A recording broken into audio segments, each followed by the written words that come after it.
This video is to show you how to zoom and pan in post in Premiere Pro. We are using Premiere Pro on a Mac. Okay, so what I'm going to do is I'm going to grab this clip right here and throw it on my timeline. Okay, I'm going to show you a little bit of stuff. The down arrow will take you to the right. The up arrow will take it to the left. Actually, the right arrow will take it to the right one frame. Left arrow will take you back one frame. If you use the shift key, it will take you 5 frames at a time to the right or to the left. Okay, so that's for navigating. You have a line here on your video clip. That is for opacity. Oh, come on, grab that thing and move it. So you can see, you can make it, you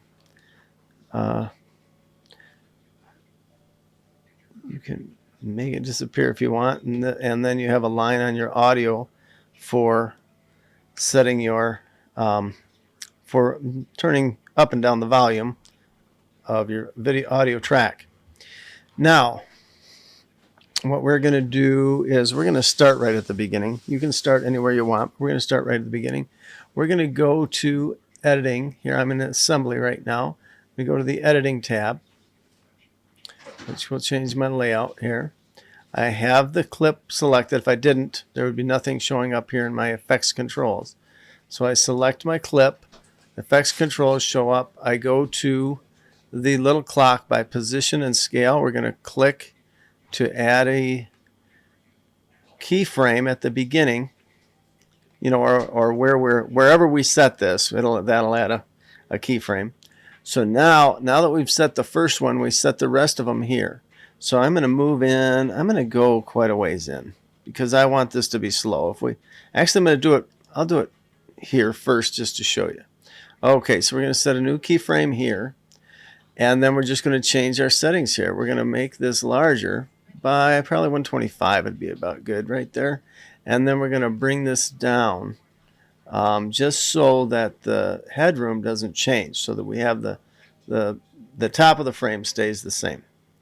So now we're going to do this, and I didn't measure to see how far I was going, but I assume that's a small. No, it's not as small as I thought. Let's do this. I'm going to use keyboard command and bring that in. I'm going to actually use. Okay, well, yeah, let's grab these keyframes and drag them back to that line. I didn't really count, but anyway. So if we do it a short distance, oh, you know what else I'm going to do? Well, I'm going to show you this first. If you hold the command key, I'm using Premiere Pro, but I am using the Final Cut 7 keyboard commands as my keyboard layout because I moved from 7 to Premiere, and it just cut my my learning curve down to almost nothing. So anyway, I'm going to show you if I use the keyboard command, the command key on the Mac. Yeah, I can click and create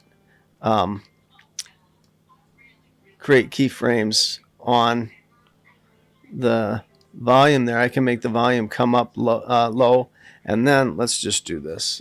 Bring that down. We're just going to undo a few times until those are gone, and then I'm going to copy this. I'm going to hold on my Option key, click and drag keyframes on here wherever. I'm going to do something. Oh, come on! If you don't click in the right spot, it doesn't work. So I'm just going to randomly pick them up and down.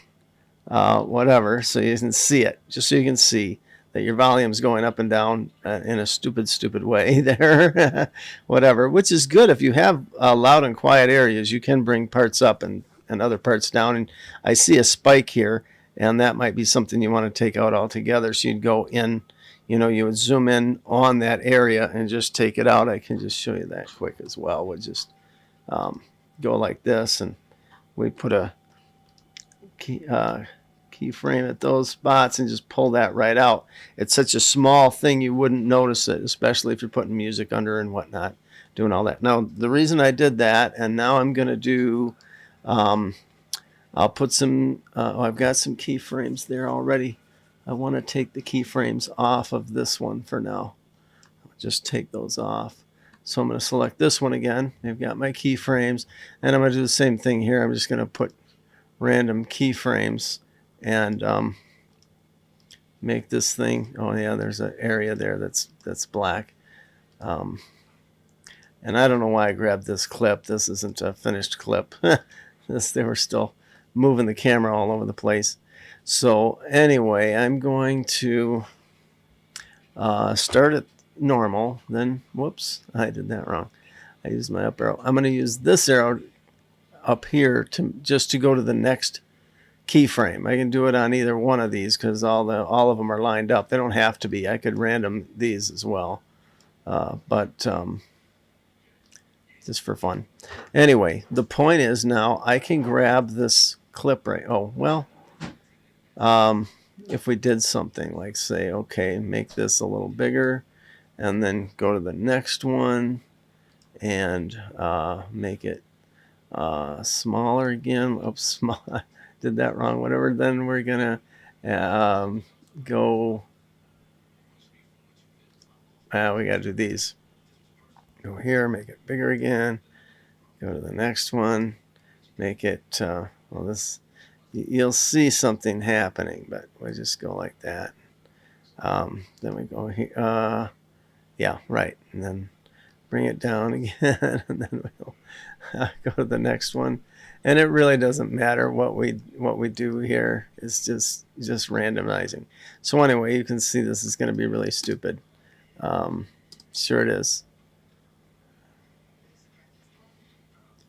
So it's going in, coming back out, and it's moving around. We don't have to go through the whole thing. What I want to show you is if I copy that just with a Command C, that's a normal copy. Then I go to this one, and I Option V, which is paste. Now I've got motion clicked here and volume clicked. Now I can say OK, and all of those stupid things are now on this clip. So just to show you that you can, do a lot of things with your clip, and then if you do especially for color, if you're doing color correction, I'm going to pull most of these off. If you're doing color correction, and come on, man, it won't take them off. I want it not here. We can hit this button. That takes everything back to normal. But you know what? There's no. There we go. We're just gonna. We're gonna hit that, and then that. That should take everything, and then yes, we'll hit that. That takes care of that. We got rid of all those. All right. So this, we were going to go ahead and take these and just drag them out a ways so that that's a much longer push. So this is going to just be a really slow push. Plus, one more thing I'm going to do, I'm going to use my Command L, and I don't know what the, oops. I just did Command L to disconnect them. And then I'm going to hit the delete key on that. I selected the audio track and got rid of that because we don't need it. That's just, crew talking while they set up the shot. It's not quite there yet. So anyway, here we are with our little push in. And like I say, they were setting the camera up, so it's moving around. But that's all there is to zooming and panning is.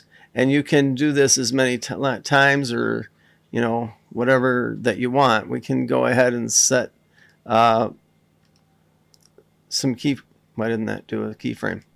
Keyframes there. And then we'll go do this. We can set here and we can actually reset those. so that now it's going to get, it'll push in. It'll push in from this point to this point, hold from this point to this point because we did not change anything between there, and then it'll go back to normal to here and then stay normal till the end. Once it hits something, it doesn't change unless you put something after it to go to change to. So that's it for, and I know that was really a simple a simple thing. Of course, I make it stay the same at the black area. I probably should have just cut that right out of there or grabbed a different clip, but damn, it makes me want to grab another clip, but I don't want to do this again. So now at this point, it's going to, it's hitting the keyframe, so now it's going to pull back out. And again, it's a slow pull. It's just very slow because it's far apart. The longer time you give it, obviously, the slower it's going to be. If you do it, close, and again, how dramatic you do it. I did 25% increase in size, or so if you took that to 150%, it would, and the same distance, it would be look a little faster, whatever. So as you can see, geez, he's still moving the camera. I think this is his actual push. I think they said action and he pushed in here. Yeah, I didn't shoot the clip. So that's it. That is how you do zoom and pan in post. You just do your keyframes. You change your sizes to whatever it is you want to do. Oh, something I didn't show you that I probably should. Let's go here. What I'm going to do here is I'm also going to move it to the right, so that now let's see what happens, because he's moving the camera back and forth. So now it's going to go, and where he moves the camera so that she moves all the way to the left, she's going to move to center now instead. So it's like we're going the wrong way. But what I'm saying is we can zoom and pan to any area on the frame that we want. As a matter of fact, for the heck of it, let's very quickly, Command-I gets us our import. We're going to come out of that little folder. Let's see if we go, the park is good. We'll go to the park. That's good. We'll grab this one. Say import. I'll go back to assembly in a second here. Oh, no, we won't. We'll just do this. We'll take this, drop it over here. These guys are talking, so I'll leave the audio there, but I will turn it down. I can hear it and you can't, but we're going to do this. And what I'm going to do now, okay, I'm going to do it again where I start at the beginning. Drop in our keyframes, and then go let him talk a little bit.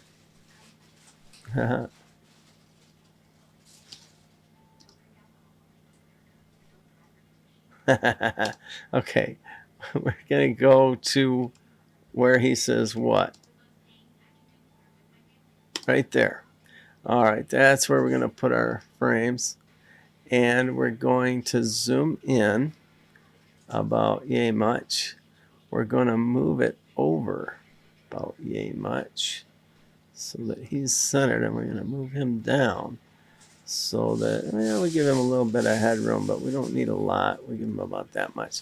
Let's go even further in. This is going to look horrible, but if we were shooting in 6K, there'd be a difference here.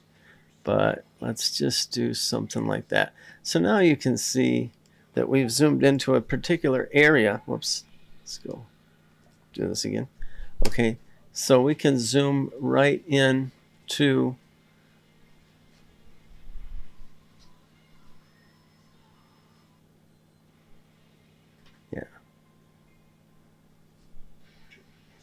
that's where I should have it at, right about where he comes into focus.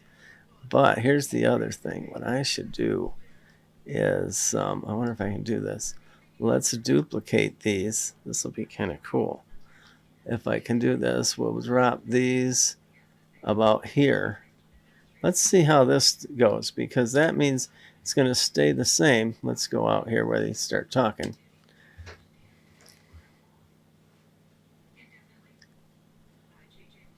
And then he comes into focus. So anyway, that shows you, and we can change that. We can instead, we could go to any area we want on here basically. So we could zoom in to either actor. We can draw, if he had like a gun in his hand, or a watch, a pair of sunglasses, a book, or some item that was of real importance, the jewel that's been missing, whatever it happens to be. You can zoom into any area on the frame. The thing is, this is shot in 1080. You don't really want to go. What did I do? Well, let's take a look here. Wrong thing. Yeah, I want over 200%. You don't really want to do that on 1080. It's going to fall apart on you.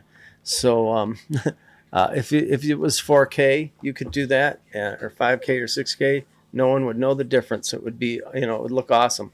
So anyway, that's it. That's how you zoom and pan in post.